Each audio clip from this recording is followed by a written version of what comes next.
Welcome back to Electoral Reform Hour on the network service of Radio Nigeria. Last week, on our maiden edition of the program, we had the privilege of hosting the National Commissioner, Mohammed Haruna, from the Independent National Electoral Commission. Today, we will explore how electoral laws are crafted, amended, and implemented, and the role various stakeholders play in the process.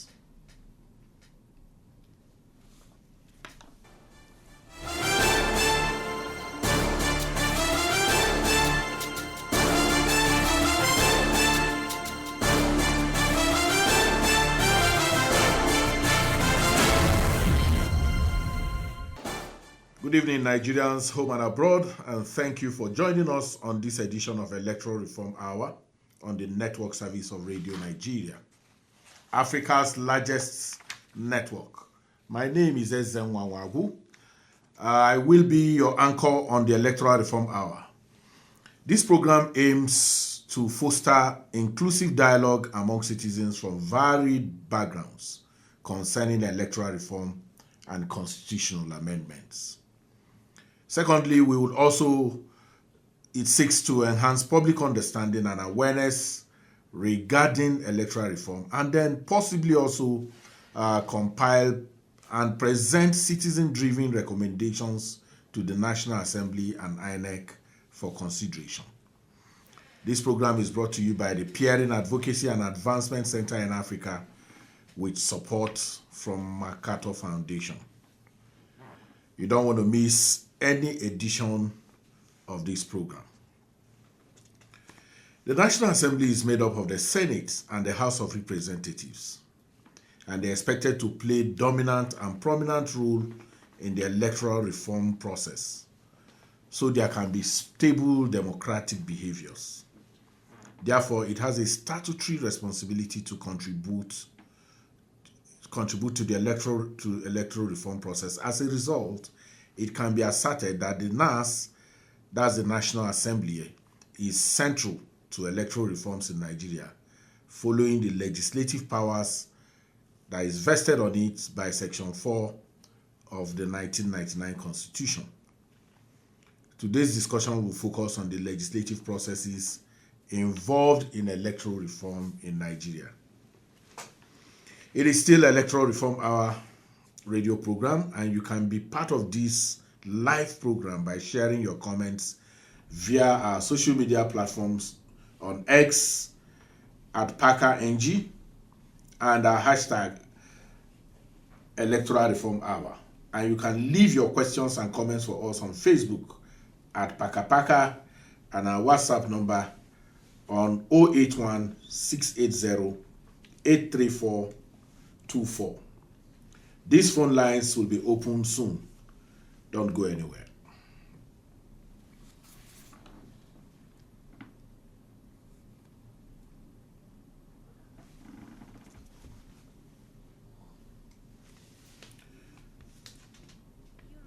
For change. Join Peering Advocacy and Advancement Center in Africa, PACA, every Sunday from 7:30 p.m. to 8:30 p.m. on network service of Radio Nigeria for the Electoral Reform Hour. This program will amplify electoral reform campaigns and provide citizens with opportunity to make meaningful contributions that will strengthen our electoral process. As the National Assembly, INEC, and other stakeholders work towards improving our electoral process, you too can be a part of the decision-making process by participating in the radio program. Remember, democracy is for the people. Let your voice be heard. This message is brought to you with support from MacArthur Foundation.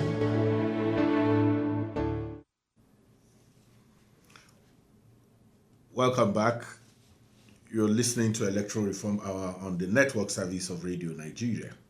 We are pleased to have an amazing guest in the house. We have Dr. Samuel Oguche from the National Institute for Legislative and Democratic Studies.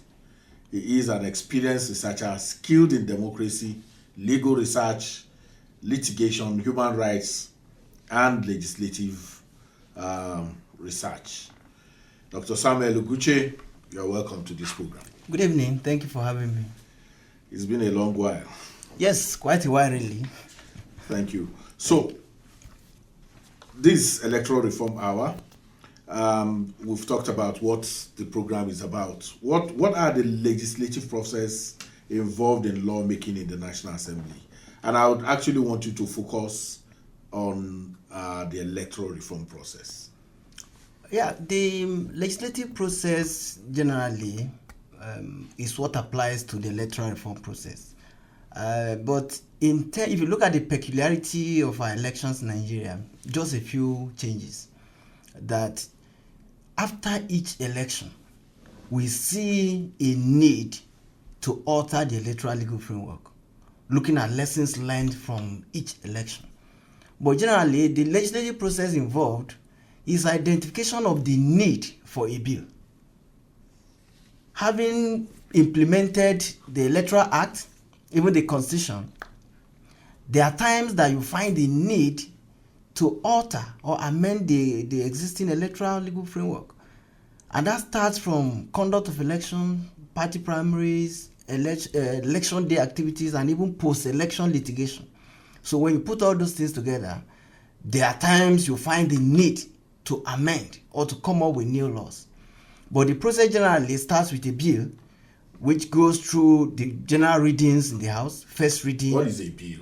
A bill is a proposed legislation, a legislative proposal presented before a legislative assembly for consideration.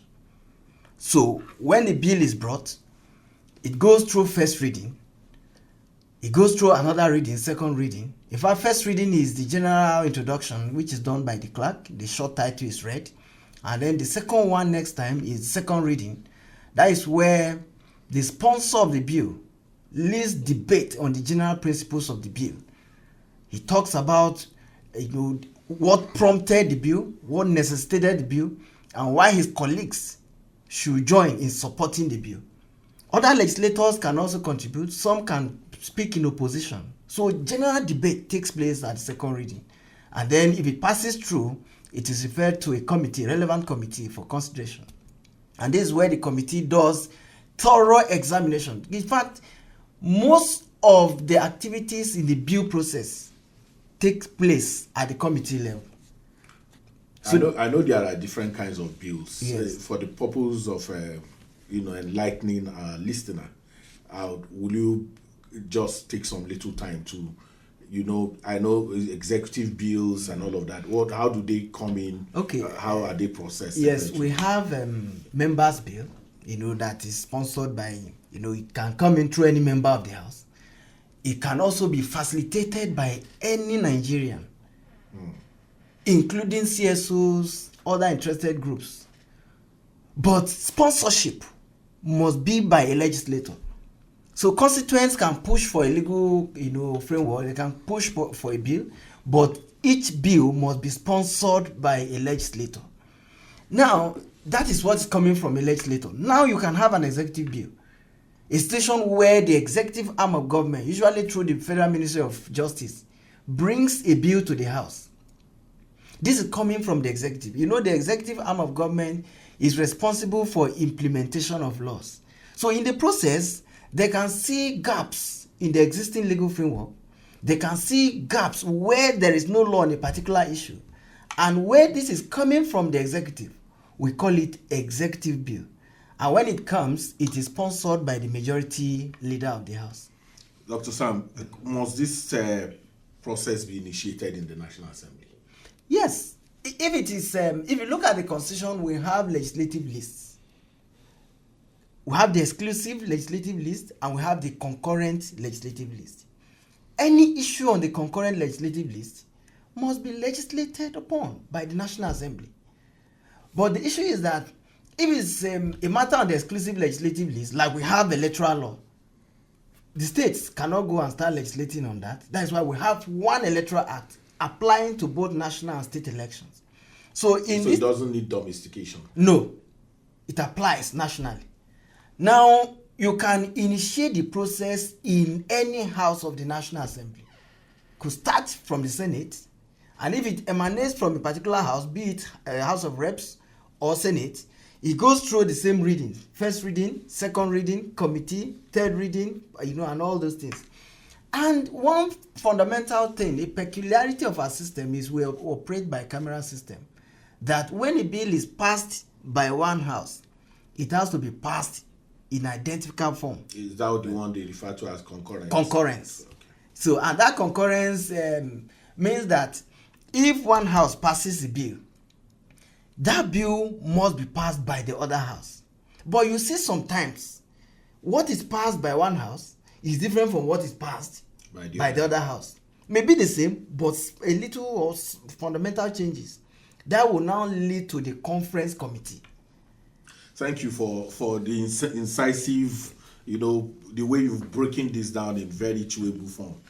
Tell us about the electoral bills that are currently in the NAS, if possible, the sponsors and their objectives, especially as it affects electoral reform. Yes. And on each of the bills, what are the key provisions of each of those bills? Okay, we have a plethora of bills on electoral reform. Well, I'll highlight, some key. Yeah, just very key. Now, we have at the House of Reps, we have a bill that has gained notoriety, sponsored by Honorable Francis Wavy. That has been reported widely. Wavy will be here. Oh, okay, that is fine. Oh, okay, that will be fine. His bill has 5 fundamental components. If you look at Wavy's bill, he seeks to amend Section 10 of the Electoral Act. And what does it seek to do? That amendment seeks to mandate or make a provision for re-registration of voters every 10 years. So if we amend that Section 10, it means that we are going to have voters re-registered every 10 years. And the rationale is simple. That within this period of 10 years, that's a decade, many things have happened. Some registered voters are dead. And there's need to clean up the voters register. Because if you look at the regime of election manipulation in Nigeria and worldwide, credibility of the voter registers is one. Authenticity of the voter register. Yes, and that is why the honorable member is sponsoring that bill, to ensure that we re-register voters every 10 years to make the register authentic towards credible election. Then you look at Section 28. But what about the Pope? There are already cleaning processes. Yes. There are embedded cleaning processes. And then you also know that perhaps even if a prospective voter passes on, you don't just remove the name. There has to be conditions for that to happen. Yes, but what he is trying to achieve by this bill, or what that bill is trying to achieve, is a situation where you will have a clear path. When you now have this cleaning process that is not effective, we have been doing cleaning process, continuous voter register and all those things. Dr. Sam, there is claims and objectives. Claim and objection, 7 days or so, where list of prospective voters are pasted for citizens to go and check and then report. But as you know, many do not even bother to go there. And even if those names reappear again, except somebody says there's a problem with this list, that you are not going to. So if you have a bill that is simpliciter saying, after 10 years we come back and clean, are you convinced that that is a silver bullet for cleaning of the voter register? Well, you see, the present provisions in the Act, I don't see what we do now as effective. We have these claims and objections, yet you see names of dead people on the register. Nigerians don't care. So this provision is just a bill, as it is. It's still a bill. I personally believe that we should have a period of re-registration, because what we have now is not effective. But Nigerians can come up, and that's why we now tie it to our earlier discussion on the process. There will be a time where the public can come and voice, speak out. This we want, this we don't want.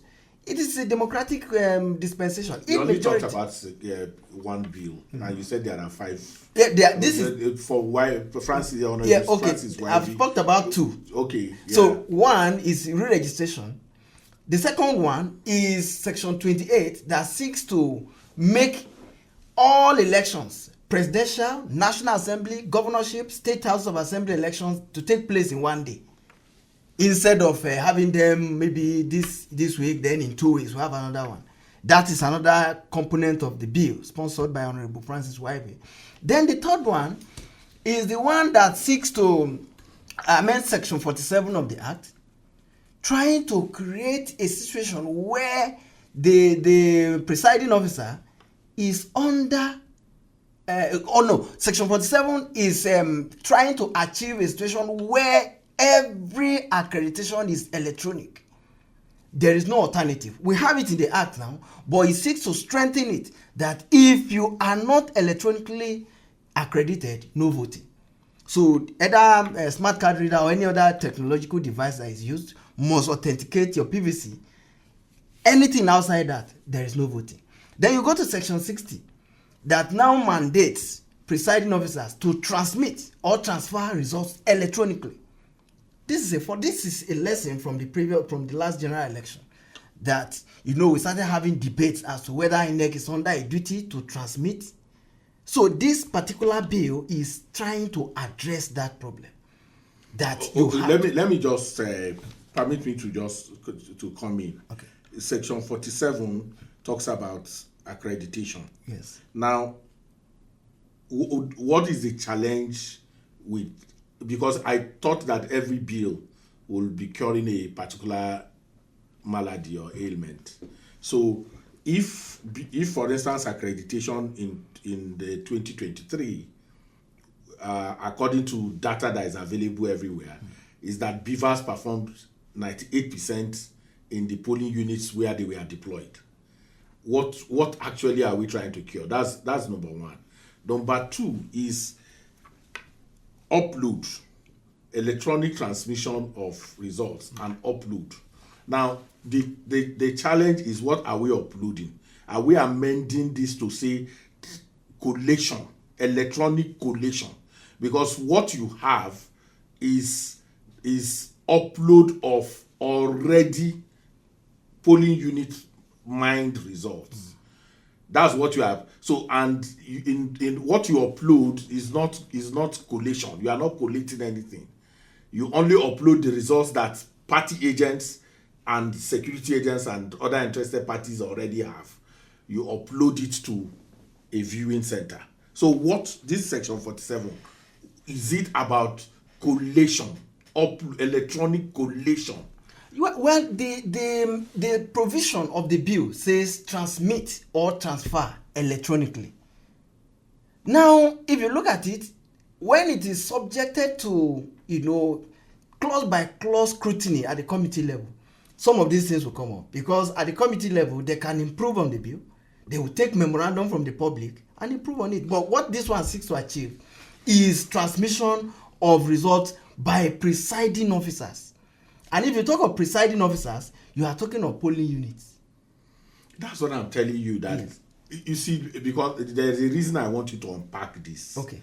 Because if you don't unpack it, our listener is paying attention. This is an enlightenment program that, we hope our listener will be able to understand these processes. What is uploaded is results that are mined from polling, and the law already has prescribed punishment for not doing so.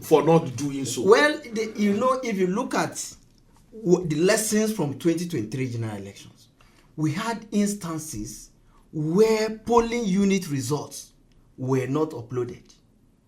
And if you look at the bill, it's talking of results in addition to number of accredited voters. I understand that.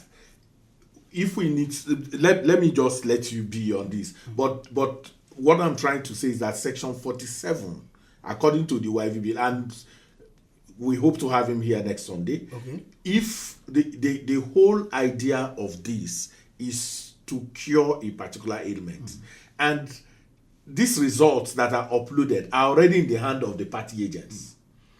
They are not going to collate. The IREF is not a collation platform. It's not a collation platform. So these results are already in the hands of the agents. Of the agents and the party agents. So if this bill is going to be amended, I would have been thinking that we would have been talking about the electronic collation.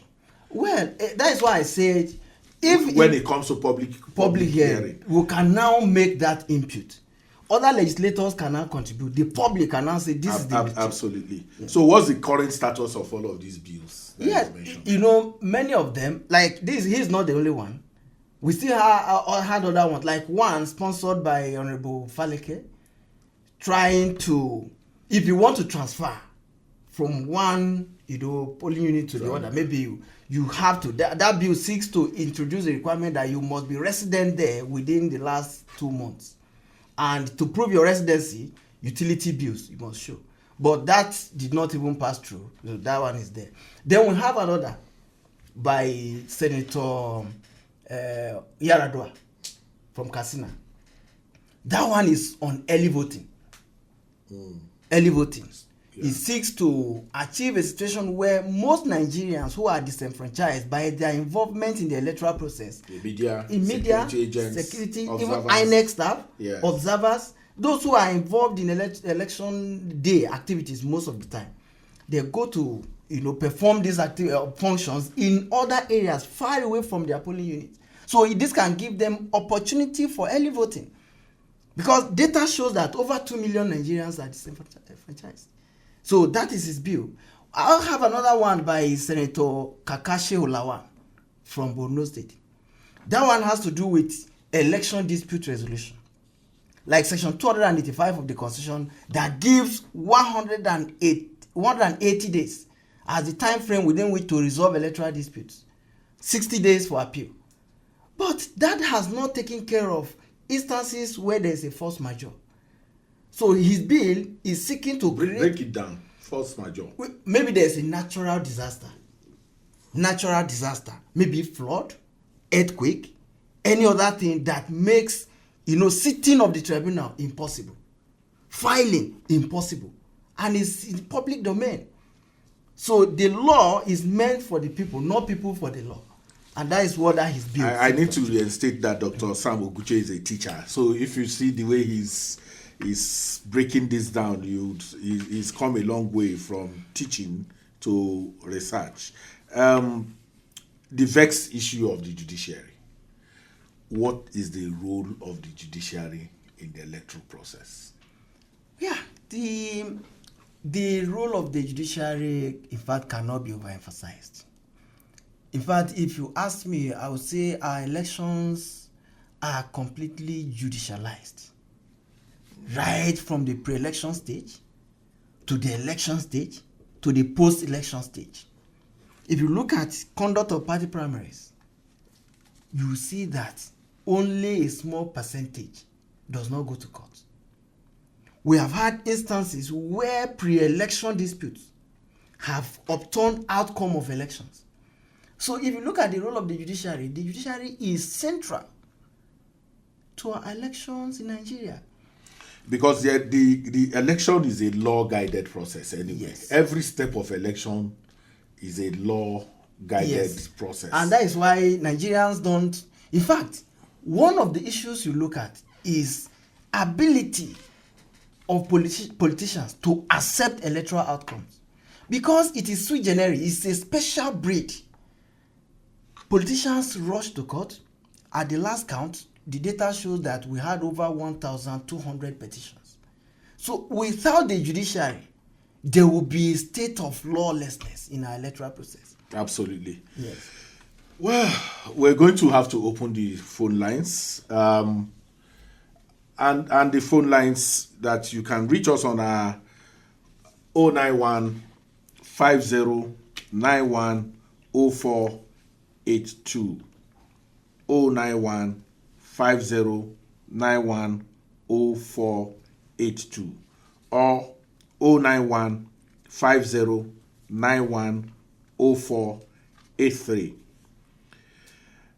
You can ask your questions, and then Dr. Sam Oguche will be here to provide answers. Maybe I take the numbers again: 09150910482, 09150910483. Now, Dr. Sam, you see, you talked about okay, maybe we'll see whether there are calls coming in. We'll take a break now.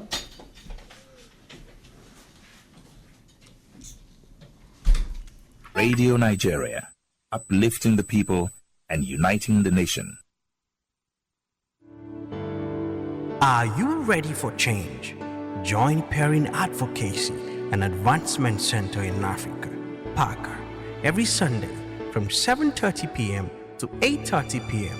on network service of Radio Nigeria for the Electoral Reform Hour.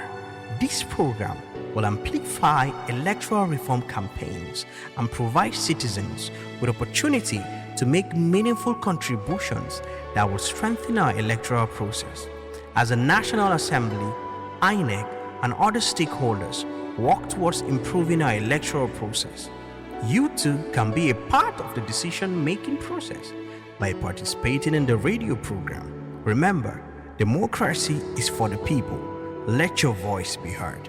This message is brought to you with support from MacArthur Foundation.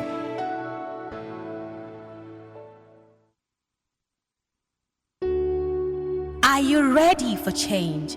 Join Hearing Advocacy and Advancement Center in Africa, PACA, every Sunday from 7:30 p.m. to 8:30 p.m. on network service of Radio Nigeria for the Electoral Reform Hour. This program will amplify electoral reform campaigns and provide citizens with opportunity to make meaningful contributions that will strengthen our electoral process. As the National Assembly, INEC, and other stakeholders work towards improving our electoral process, you too can be a part of the decision-making process by participating in the radio program. Remember, democracy is for the people. Let your voice be heard. This message is brought to you with support from MacArthur Foundation. Radio Nigeria, uplifting the people and uniting the nation. While we await the calls, 09150910482, 09150910483. Dr. Sam, we were talking about the judiciary, and it brings me to perhaps breaking this down in a way that our listener can understand.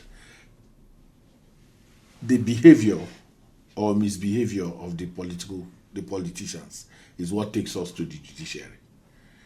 And oftentimes there is not any effort to break down do you have an idea of which ones are pre-election issues, the ones that are that has to do with the conduct of elections, and the ones that has to do with post-election issues?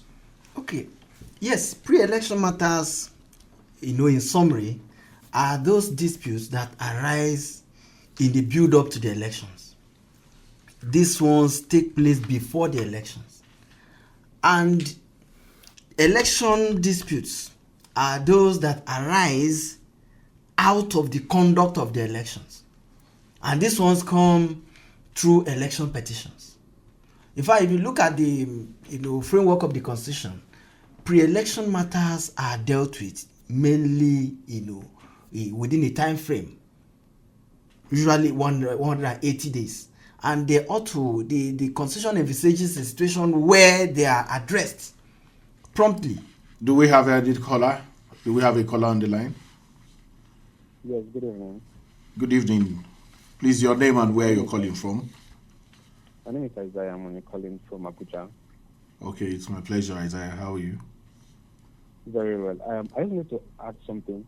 I think that concerning the upload of results, I think there should also be the addition of a timeline within which results will be uploaded into the IRF portal, just so that other stakeholders who need to have access to these results will also have access to them. And then as well, to not putting the burden on INEC alone, I think that also the political party agents, probably IPAC should have like a website where their party agents can also upload results into their own, maybe their website, so that every other party members can also have access to this result, so that there's also a double accountability on both sides as well. I just have to add that to that. I don't know whether the person on the listen has anything to say concerning that.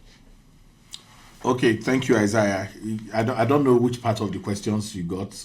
Are you hearing anything at all?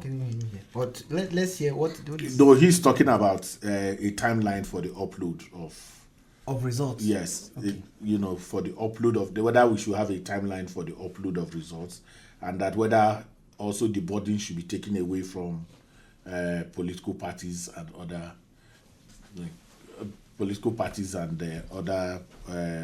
just remove the burden from INEC. Yes. Well, if we have a timeline, it will still be fine for us to have a timeline. These are issues we can put together in the electoral reform process. That elections conducted on Saturday, there's no reason for not uploading results until Tuesday, Wednesday. No reason. And then I don't believe we should take that burden off INEC. INEC is the body responsible for conducting elections. So upload should still be the... See, INEC discharges its duty. Yes. In the result management process at the polling unit. There are different stages of the electoral result management process. Number one is to give the results to the party agents. Mm-hmm. The second is from E60E, and then the next is upload. Yes. Do you think that we require that level of, because there are other stakeholders who play roles, that's what Isaiah is trying to ask, who also have responsibility for transparency? Yes, I don't, if I get him very well, what he's saying is, should we leave INEC with the responsibility of uploading results? Is that what? No, that's not. He's saying that for upload of results, there are it's about transparency. Yes. The political parties, IPAC and other people have responsibility. Those results that their party agents have, yes, should be uploaded in their own. Those other stakeholders should upload in their own. For instance, I remember that in Yaga we were running PVT. We were running ERAD. Okay. Now ERAD was upload of INEC results, mined INEC results, put in a dashboard for transparency. You see, all these ones are the form of external oversight of the process, of the electoral process.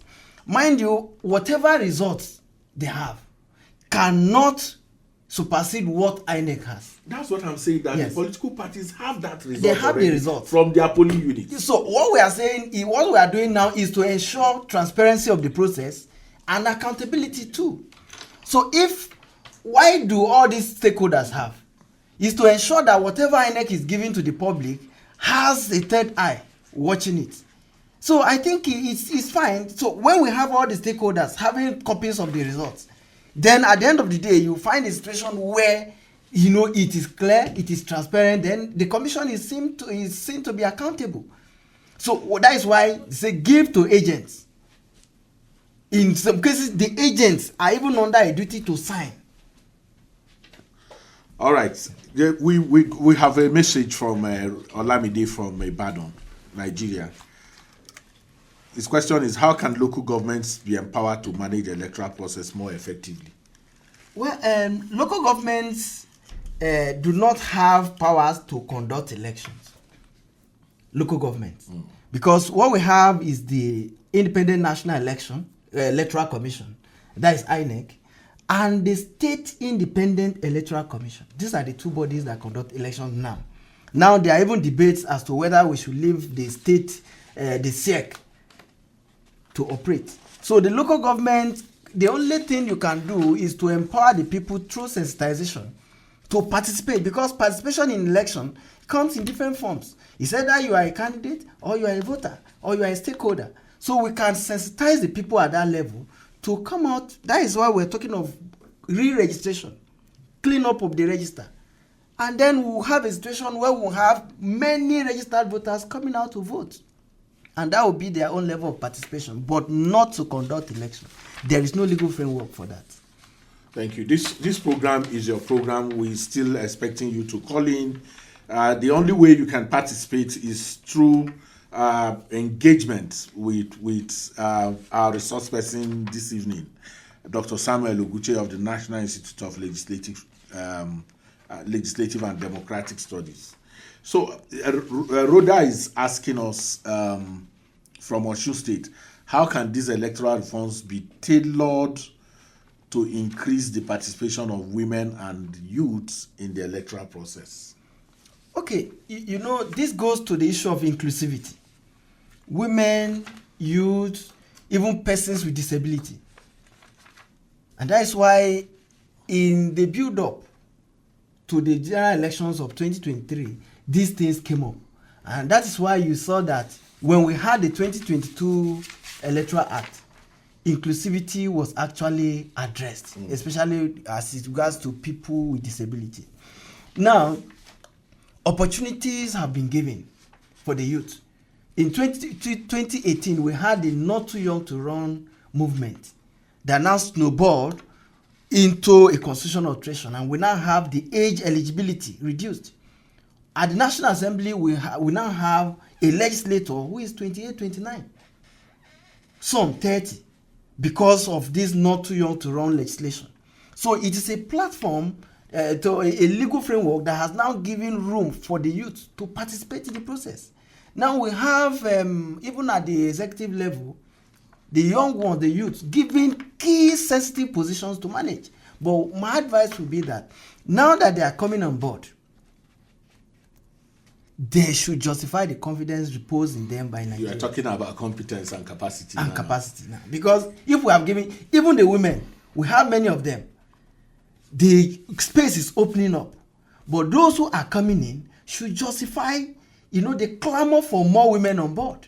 Well, I think it's a demand that cuts across every gender. Yes. Whether we expect competence and capacity, not just from those category of people. Well, but because it's a vulnerable group. Because the other people also have not shown so much in quotes. Yes. But when we are asking for more women, we should see. No, we are not asking for more women. We are asking for women involvement. There is even not more. What you have is not just infinitesimal, right? In terms of. So I think you dealing with this very clearly and excellently. So how can citizens get involved? Yes, citizens in this whole electoral process thing. Yes, why should they also get involved? Citizens should be involved because, in fact, elementary the definition of democracy: government of the people, by the people, for the people. Yeah. So, if it is for the people should be seen to be driving the process. If the laws are meant for the people should be part of the laws. And that's why when you see people saying our challenge is no longer law but implementation, I now ask, why do we have laws we cannot implement? Simply because the people, were neglected from the beginning. If you see people part of the process, implementation becomes seamless. Now, how do they get involved? At various levels. They can get involved by talking to their legislators. Recently, we've had town hall meetings conducted in some places by legislators where citizens came out to talk to their representatives, their legislators, about what they feel. So they can take, and legislators have constituency offices where they can harvest the views of their constituents and then bring them up at the National Assembly. Again, the National Assembly Joint Committee on Electoral Matters, that is House and Senate Committee, has been having interactive sessions. Recently, there was one at the Southwest, Ibadan. There will be one in Port Harcourt very soon. It's an opportunity for citizens to come out to tell this committee that is driving the electoral reform process what they feel, what are the challenges, and what is the way forward. Where there is a bill process at the National Assembly, there is this call for memorandum. It's another avenue for the people to come up. Tell your legislators what you need. Tell your legislators what the challenges are. Tell your legislators what you think is the way forward. And in a democratic era, a democratic dispensation, democratic society like ours, these views are harvested. And at the end of the day, you will see it reflecting in the law that will be eventually passed. And that's why we say public hearing is an indispensable component of lawmaking. So when you have public hearing, there are instances where a bill is promoted, is sponsored, but upon public hearing, it is stepped down because people have come out to speak on it. And then the legislators will now see the disadvantages, the challenges, and then find the best way out of it.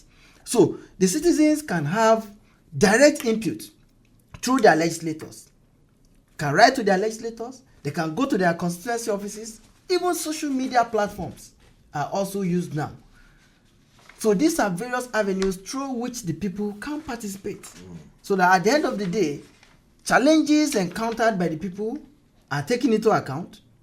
Way forward is also garnered from those inputs from the public. And when that is done, the law becomes a people-driven law.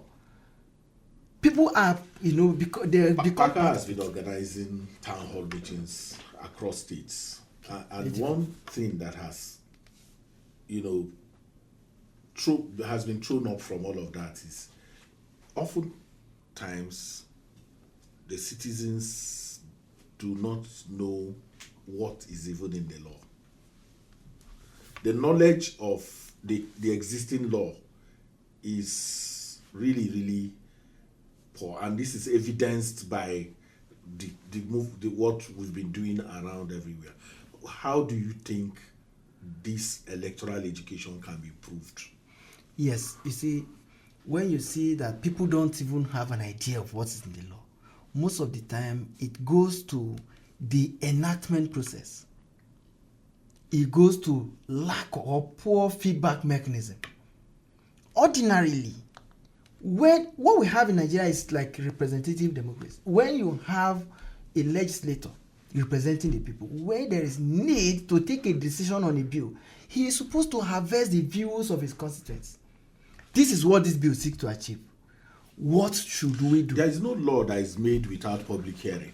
But public hearing, how many people have access to the public hearing? So that's why these town halls are important. But for you to be meaningful, contribute meaningfully in the town hall, and I'm saying this, that the most enlightened section of society are guilty in terms of, we are talking about changes now in the law, whether attitudinal or legislative. But you have to know what exists before you can make contributions as to what needs to be amended.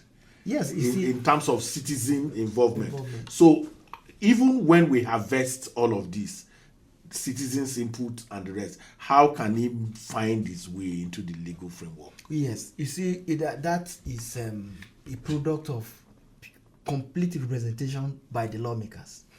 Because when citizens make their views known, they are not in a position to influence lawmaking, but they are representatives, they are lawmakers, to advance the cause of their citizens, of their constituents. When you are a legislator and your people have spoken, it is your duty to advocate for what your people feel. And that is why the roles of a legislator are three: lawmaking, oversight, and representation. Representation simply means this is what is in the interest of my people. I will canvass for it. So if they have made their feelings known in this electoral reform process, you are, as a legislator, under a duty to promote their interests. And that's why we have debates in the lawmaking process, so that when you can have debates along diverse lines, opposing views, but at the end of the day, there's still voting. So you can canvass for your people, but at the end of the day, your position may not fly in a democratic regime, system like ours. If those who are on the other side are in the majority, which is clear. And that's why you see the National Assembly making its proceedings public. People can see the pattern of debate, pattern of voting.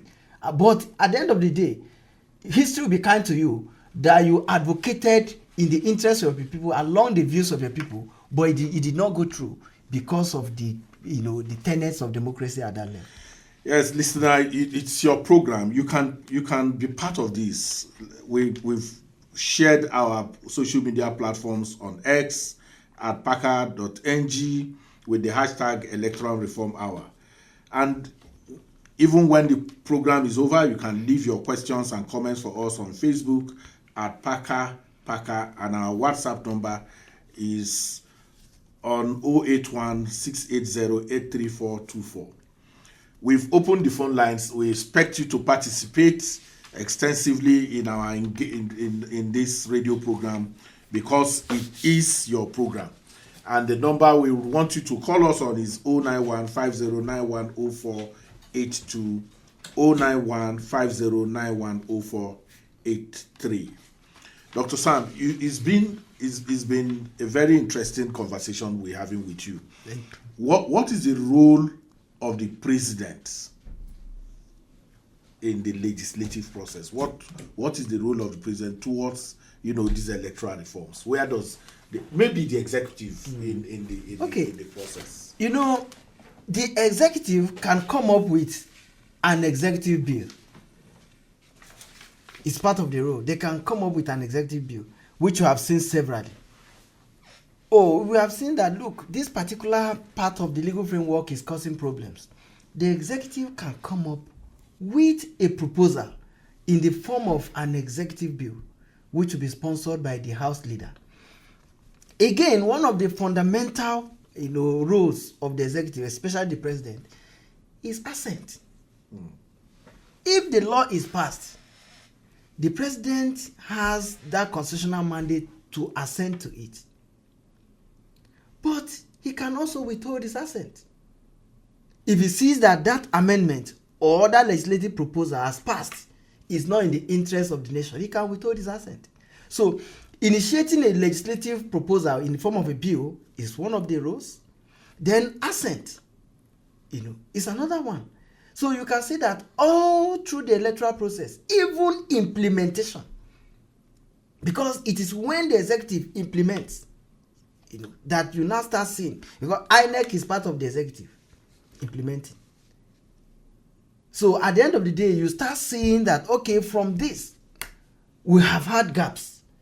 Then they can propose an amendment.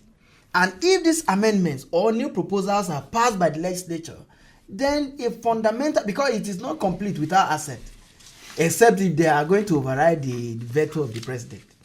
Engineer Sunday is asking a very interesting question. It says, Dr. Sam, can you tell us what role civil society organizations and international bodies play in influencing electoral reforms in Nigeria? Yes. Let's start from, election observation.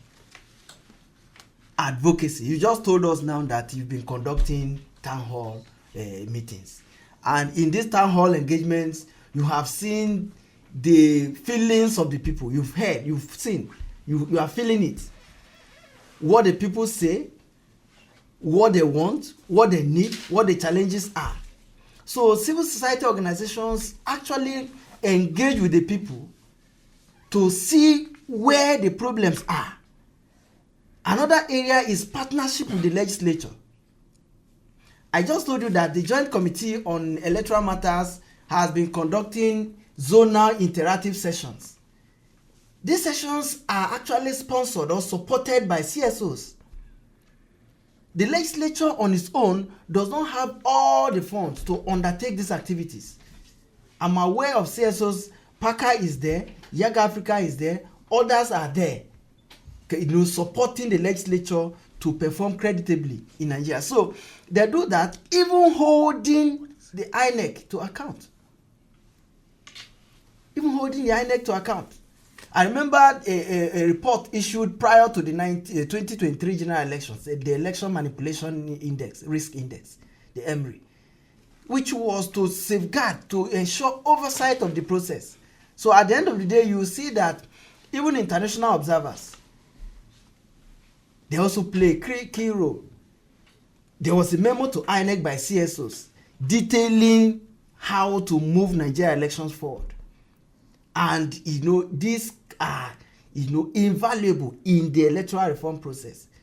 Election observation, partnership with the legislature, even capacity building for political parties. How to deepen electoral democracy, internal party politics. And sometimes even protests. Even protests. Abdul from Abuja is asking us, how have past electoral reforms impacted the integrity and fairness of elections in Nigeria? Yes, we've had, just as I said earlier, we've been having incremental progress.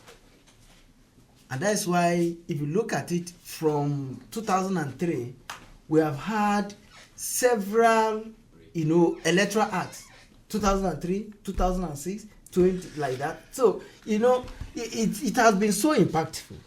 And if you look at the waste report, which we are taking, gradually, you can see that this, all these things have not been wasted. Dr. Sam, we'll take a little break, and when we return, we'll continue the conversation. Are you ready for change? Join Perrin Advocacy and Advancement Center in Africa, PACA, every Sunday from 7:30 p.m. to 8:30 p.m. on network service of Radio Nigeria for the Electoral Reform Hour.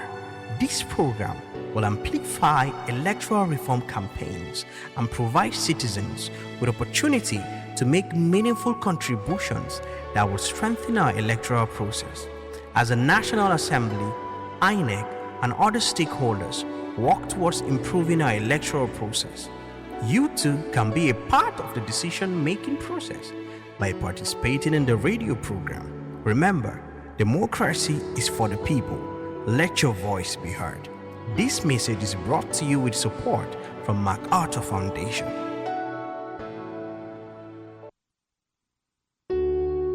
Are you ready for change?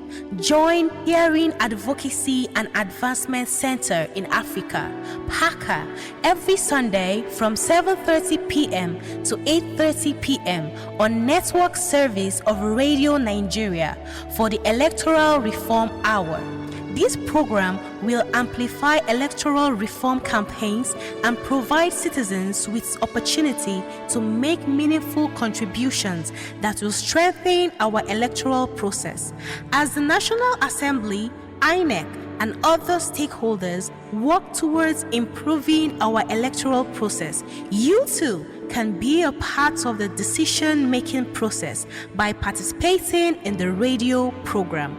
Remember, democracy is for the people. Let your voice be heard.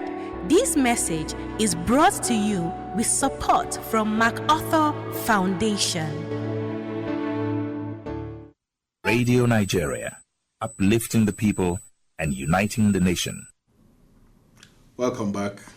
Dr. Oguche, as we come into the closing of the program tonight, Aisha is asking, again, how can ordinary citizens, we've talked about civil society, we've talked about, donor agencies, how can ordinary citizens contribute to this electoral reform process? Yes, in fact, the citizens are the center of this electoral reform process. If you look at the challenges we've been having in our electoral process, you see issues involving citizens. Vote buying, for example. Who do they buy votes from? Citizens. Then, thuggery. Who are those involved? Citizens. Voter apathy, low turnout. Who are those involved? Citizens. So if the citizens can have this moral rearmament, that we are central to the survival of democracy, you now start by coming out to vote. I tell you, there are many Nigerians who have never voted since 1999. And you cry of bad governance. You cry for, they are the ones to shout, manipulation of elections. Meanwhile, you are not part of the process. So 93 million of us are in the voter register. Yeah, yes. And how many are we in Nigeria? Then 93 million Nigerians. How many? So what is the reason why they go for voter registration? Now, the issue is many people don't even have faith in electoral outcomes. But we are telling Nigerians that you cannot sit in the comfort of your home and achieve the desired results. It is time for Nigerians to be part of the electoral process. Go, get registered. Participate. It's either you are a candidate or you are a voter, or you spread the news. Because democracy thrives on the shoulders of the people. So citizens, by the time you do the right thing, resist the urge to sell your vote. Resist the urge to disrupt the process. And by the time we do all those ones, you will discover that citizens will take ownership of the process. And it becomes fantastic for all of us. Well, special thanks to our guest, Dr. Sam Oguche, and to our dear listener for joining us on this evening program episode of the Electoral Reform Hour on the network service of Radio Nigeria, brought to you by Peering Advocacy and Advancement Center in Africa, PACA, with support from MacArthur Foundation. Remember that the discussion continues after the program. If you have any questions or contributions, you can reach us via our text or WhatsApp on 081-680-833424. We've been supported to this evening by the engineers on duty, Roslyn Aduku Onebuchi Nwawe, and the ICT personnel are Etin Bright, studio manager Samnan Rubis, and producer Ando Hemba Ohun. The supervisor is Husseina Akila MNI, and the program facilitators are Grace Abu and Anthony Paul. My name is Ezenwawagu. Thank you for giving us a bit of your time. See you next week. Thank you very much.